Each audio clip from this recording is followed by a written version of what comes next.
I saw on social media that you recently met Charli XCX. It was bizarre, because I was like, whoa, I should be the one who's jumping up and down here, and I was, but so was she.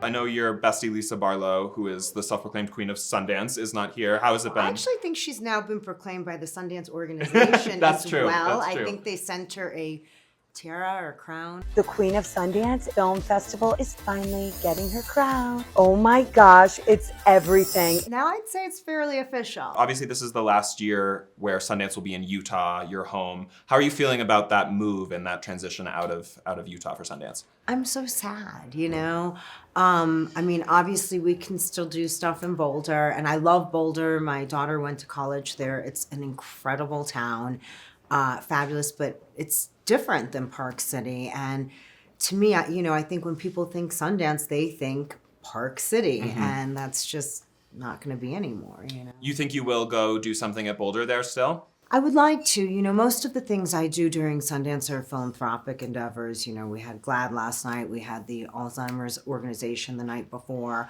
Starting over somewhere else will be a little more challenging, and I have to figure out a space and everything else. But I'm cautiously optimistic that I will still do it. Okay, I have a few questions about the Salt Lake reunion.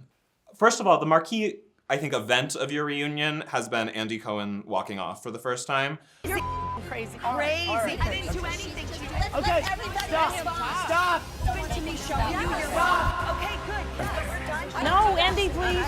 I'm walking off. Which was shocking and kind of exciting and titillating at the same time. I was curious what was going through your head when that was happening. I was shocked, but I also was kind of in my mind like, I don't blame him. I mean, obviously he did come back. Like, we couldn't move forward without him. There's no reunion without him. Look how disastrous it is with him and everyone screaming over each other. Can you imagine what it would be like without him? Yeah, it'll just be... So I get why he did it, and I also get why he came back. But it was initially just kind of, whoa, oh my gosh, we definitely went too far, because he's pretty tolerant. He deals with a lot at these reunions. And for him to walk out, that's a pretty big statement of reel it in, ladies. I know, it kind of felt like when you're in school, like in middle school, and you're being too loud and rambunctious, and suddenly the teacher walks out of the room. Like, I was like, I felt like I was back in middle school. Yes, I feel like we were scolded children. You and Lisa were, I think, backing each other up consistently throughout this reunion. And we were even shown strategizing a bit at lunch. I was curious, you've said that you don't have an alliance, but what is the difference between what you guys have and an alliance in your mind? I think that for me, I support Lisa as my friend. I don't always agree with her. And she doesn't always agree with me, but she supports me. And, as a friend, she will pull me aside and say, hey, I don't agree with you. And I'll do the same with her. It's not a blind support situation. It's not blind loyalty. There's nothing like that. There's no alliance, I mean, there's this moment where Heather says that your friendship is done. What do you think it would look like moving forward for you, at least, into another season with her? She threatened me. She reached at you for 2 months. You. Our friendship is over from this moment on. Heather. Buckle up, Meredith. Are we necessarily going to be bonded and connected? No, she doesn't want to be my friend. Totally. But that's okay. Like, go live your life, have a great life. Like, I don't know why you would be like, buckle up, I want to destroy you. That's just weird to me. I don't even understand it. I feel like one of the main stories over the past few seasons of Salt Lake has been Mary being a lot more willing to engage with like the idea of being on the show even. I was curious what you thought changed within her as someone who knows her and films with her.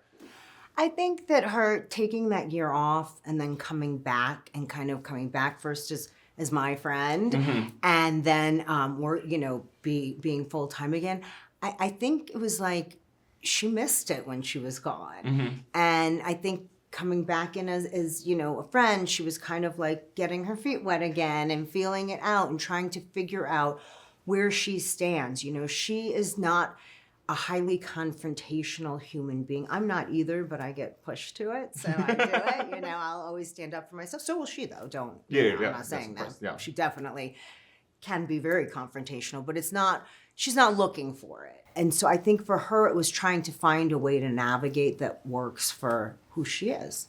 And then you obviously had a very big moment with Britney. I was curious about if you feel like there is an ability to repair that relationship moving forward and what that would take on your end.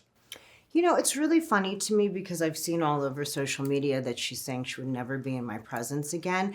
But the really funny part about all of that is her team reached out with the subject GLAD X Meredith Marks and asked for her to come to my Sundance event.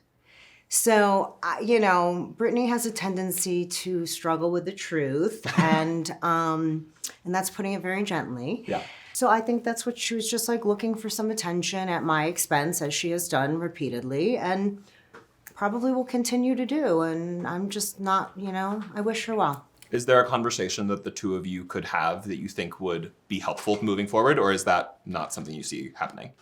You know, I am always open. Look, you saw what Lisa and I went through. Totally. You saw what I went through with my husband. Like, I am not this closed off grudge holder, but I do establish boundaries based on how you treat me. I would hope that we could figure something out. I don't think we're really wired in a light where we get each other, you know? I think we just have very different outlooks on life, different morals, different ambitions. We're just very different people. I know you mentioned that you and Lisa at one point had some tension, obviously, on the show. Do you think that coming back together, the bond is actually stronger? Having my gosh, yes. Yeah. Because the thing for us was that we had no idea that we had a group of people who wanted to destroy our friendship. We had never had a friendship where we were engaging in a situation like that. Our friendship was very kind of outside of other friends. You know, like, I don't really know most of Lisa's friends that well, and she didn't really know that many of my friends that well. We just had our own relationship. And so you throw others into the mix, it becomes a whole other thing. And once we figured out what was happening, we became so much more connected because we're just so much more upfront with each other. You know, if I have even the mildest concern, if I'm just feeling like a little unsure of things with her, I call her immediately. And I hope she does the same. I'm pretty sure she does, you know. And we just talk it through, you know, until we get to a resolution, because I love her, she loves me. Neither of us are looking to hurt each other. We both want to support each other. We both want to see each other succeed and be the best, you know, version of ourselves that we can be. The Markses have become a little bit of a Bravo dynasty recently. I was curious for you, watching Brooks and Chloe on Next Gen NYC. Was there any advice that you gave them going into a season 2 after seeing how they did in the first season? You know, my biggest advice always is to be true to yourself and try not to be influenced by all the elements around you, you know, whether it's your other castmates or producers or whatever else. You have people talking to you every day. We are human, and you hear things and absorb them, and sometimes they change what you would normally do. And so that's always first and foremost. My biggest regrets that I have ever had on Housewives is when I have kind of listened to someone else and not done what is really true to me, which has not happened often, but it does happen, you know? So that's first and foremost. And for Brooks, he's a lot like me, where you see, I mean, he doesn't say he's disengaging, but you see him disengaging, Totally. You know? And that's great, but you also do have to engage. And that's what I said to him. I said, you know, there are certain times if you're not engaging, your story's written for you by other people. Totally. And that's a bigger problem than the conflict itself. We have the final part of the reunion coming up. Is there anything that you're really excited to see that you could tease for us? From my standpoint, it's still a lot of just, you know, people trying to come after me, trying to come after Lisa, and a lot more. It just shows, you know, there's just a lot of dishonesty, a lot of manipulation, and they can keep coming. It's not going to change who I am. You know, I'm grateful for the support I've had. There's obviously a lot of people who don't align with me, and that's okay too. No one should have to, but we'll see how it unfolds. I don't know what's being shown.